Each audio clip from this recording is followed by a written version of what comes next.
Just to open up, I'm sending our negotiation team down to the White House to try to finish up the negotiations with the White House. There's a number of places that we are still far apart. I mean, it didn't seem like it'd be this hard. I remember even talking to the incoming Democratic leader before I was even Speaker about ways that we could work together on a debt ceiling. Hakeem told me he was going to follow the president's lead. I went down to meet with the president right after becoming Speaker, as you all know, on February 1st. I said, let's sit down, let's work together. The Democrats, they could have lifted the debt ceiling prior to me becoming Speaker. They knew the outcome of the election already. They knew we were taking power. They passed an omnibus bill, but they decided not to do the rising of the debt ceiling, even though they thought people should just raise it cleanly. Speaking with the president, I told him two things. We'll not raise taxes. Why? Because we got more revenue coming in to our coffers at any time in American history. The problem is the Democrats had been in power and they increased the amount of spending to the highest level we've ever had at any time in American history, especially to GDP. And now we have the highest debt at any time to American history. So I just think it's common sense, it's reasonable and it's rational that we spend less next year than we spend this year. Every household would do this. We have money that sits out there, COVID, that's been appropriate, that hasn't been used. We now know the damage that the Democrats have done in the majority when they spent that extra $6 trillion. It brought us inflation, harming every single family, made us more dependent upon China.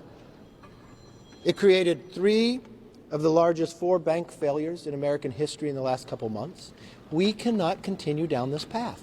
But the president waited 97 days, not even to talk to me. He could have spoken to me, said we were wrong on other angles, but he didn't. And now we're 8 days away from Biden having a default. I don't want that to happen. That's why the Republicans in the House in April lifted the debt ceiling with common sense, sensible things. They're pulling the COVID money back, work requirements. They let people go back to work, help our supply chain, make us less dependent on China, and more importantly, people working, then they're paying into Social Security and Medicare, making those two entities stronger, and then making us stronger in our energy field where we're cutting the red tape, where we could build things in America again, putting people back to work. That's reasonable, that's rational, but it sits in the Senate. But if the president waits too long, he can always take that up. You said yes. finish the negotiations. Has there been appreciable progress over the last? Look, there's differences. We know where it's at. You have to spend less than you spent last year. That's not that difficult to do. But in Washington, somehow, that is a problem. They have increased spending with the Democrats in the majority on discretionary spending by more than 33%. No household's been able to afford to do that. We can find waste, we can eliminate that. The president eliminated a lot of places that we can't talk about, so I got a short area to do it, but we found a reasonable way to do it. So it's not that, look, I think we can make progress today. I'm hoping that we can make progress. Mr. Speaker, what do you say to those who believe you can't get to yes because so many members of your conference won't accept anything less than the bill you've already passed? They're wrong. You know, you underestimated me the whole time. The one thing you should learn from me, I will never give up for the American people. Those are the people I'm looking at. Can we get to yes? Yes. We passed the bill. With no Democrats. You need a bipartisan bill now. So you get to yes on a deal that will take Democrats. Thank you, because you just identified the problem. No Democrats. So every Democrat voted against raising the debt ceiling. Nothing has happened in the Senate. I'm not a senator. I don't control the Senate. Why didn't they pass something? The president, he didn't talk to us for 97 days. So don't blame me for reaching out to the Democrats, for begging the president to meet with me or trying to find it. And don't blame us, Republicans, when we put a reasonable bill together that we actually took Democrats' ideas. So when we put spending for government and increase it 1% each year to cap it, so the slow of growth of government, so the economy can catch up, that was a Democrat idea. When we put work requirements in to help people get a job, that's something Senator Biden voted for and President Clinton signed into law. That was a Democrat-supported idea too. So it's not my fault that the Democrats today have become so extreme, so far to the socialist wing that they are now opposed to work requirements, that they are now opposed to saving $1 less than you spent the year before. That, to me, really seems that the problem are the Democrats. But the White House says they're trying to meet you halfway. So, I mean, at this stage of the game, since you are at loggerheads, what is the off-ramp here? Look, the off-ramp here is to solve the problem, to spend less than we spent last year. That's not that difficult. They still want to spend more. You cannot do that. No household would do that. Look, I explained this before. Well, they don't have a plan. They never passed anything. So, and you can't spend more money the next year than you spent this year. Look, I've explained this before. A debt ceiling, so the American people understand, is having a credit card. You raised and you hit the limit. So year after year, you just kept raising the limit. So you're paying more interest. So now in America, 17 cents out of every dollar comes in just goes to interest. But now you owe so much on your credit card. You have to pay it. But you owe more than you make in an entire year. So now for America, we owe more on our debt than our whole economy is worth, 20% more. So should you just raise the debt limit, or should you literally think, let's eliminate some waste? If we had spent money, billions of dollars, for a pandemic that money has sat there for 2 years, pull it back. If we can have a provision to help people find jobs, let's do that. If we can find a way that cut red tape to let people go back and build things in America and make us energy independent and not beholden to China, let's do that. That's all we're asking. We're being reasonable. The fact that you're going to need Democratic votes, probably in the House, definitely in the Senate. You have a Democrat in the White House. Why not offer a single concession beyond saying we're not going to default? We've offered a lot of concessions. The cap on the spending is a Democrat idea. The work requirement was a Democrat idea.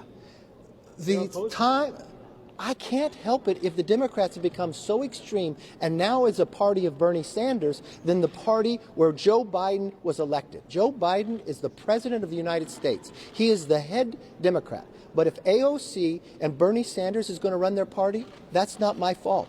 I'm not even sure Bernie Sanders is a registered Democrat. If the president does not agree to exactly what you want, are you willing to blow past this? Okay, first of all, your premise of your question is all wrong. When have I ever said you have to agree to 100% of what I want? All I've ever said to the president from February 1st, let's talk. There's only a couple things I will not do, Mr. President. I will not raise taxes. Why? Because we are bringing more revenue in, even to the GDP, not just to the 50-year average, but the history of America. Only 2 other times have we brought in 20% of the GDP, 1944 and 2000. I will not put a clean debt ceiling on the floor. Why? Because we've spent more than we've ever spent before and we have the highest debt than we ever had before. I just don't think that's right. But no, let me finish the question. And then I said to the president, but everything else is on the table. For 97 days, he wouldn't talk to me. So we passed the bill. We're not getting everything in our bill. I'm negotiating with the president. We passed a bill that raised the debt ceiling. If I did what you're saying, we wouldn't be talking. But I sit, and I'm sitting and sending our negotiation team down with theirs, their team is highly respected on both sides of the aisle. They know this House and Senate well, and I know together. And maybe you discounted me too. I didn't win Speaker on the first vote. It took 15 rounds. And you know what? I think we're stronger for it. And it's probably we didn't solve this problem on the first negotiation, but it took us 97 days. I firmly believe that we'll be able to get there. Yes, sir. Your negotiators yesterday said that the concession Democrats were getting was to raise the debt ceiling. So within the room there, what concession are you willing to give in order to save the economy? I'm willing to make America stronger, to curb inflation, less dependency on China, and spend less than we spent the year before. Because you know what? When we're elected, the power is loaned to us from the American public. Who's representing them? It's not my responsibility to represent the socialist wing of the Democratic Party. If the Democrat socialist wing and Bernie Sanders cared so much, they would have passed the bill. They would have done something on the border. It is not my fault they won't take action. It is not my fault that the president would not meet with me for 97 days. I'm sorry. But the moment he was willing to meet with me, I've been there each and every day. And I firmly believe we will get and solve this problem. I never give up. Mr. Speaker, how much time will you give your conference to read the debt ceiling bill once an agreement is reached? 72 hours. Mr. Speaker, can I get clarity on that? Yes. Yes. Thank you, Jack Sheffield. Could I ask you a couple questions on top to my colleague Melina from our sister outlet, NTD? Okay, ask your question. Okay. So, are you afraid that voters will blame Republicans for this crisis and any possible default? And what gives you hope that a deal can still be reached? Well, first of all, I don't think there'll be a default, and I don't see how you would blame Republicans.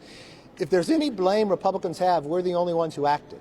So if the American public didn't want if they get rewarded for not taking an action and ignoring a problem, the Democrats are going to win that award every day. They did that with Title 42 on the border. They've done that with inflation. They lied to us and told us it was transitory. They did that with the debt ceiling. They told us we shouldn't talk. So I'm sorry. If you want to blame Republicans for solving problems, we'll take that blame every day.